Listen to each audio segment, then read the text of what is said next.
இன்று செவ்வாய்க்கிழமை முருகன் திருவருளால் அனைவரும் அனைத்து வளமும் பெற்று வாழ அன்புடன் இறைவனை வேண்டிக் கொள்கின்றேன்.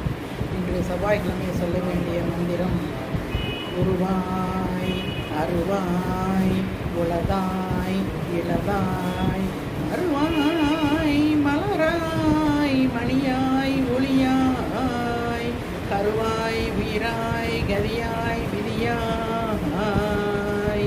வருவாய் குருவாய் வருவாய் அருள்வாய் குமணி.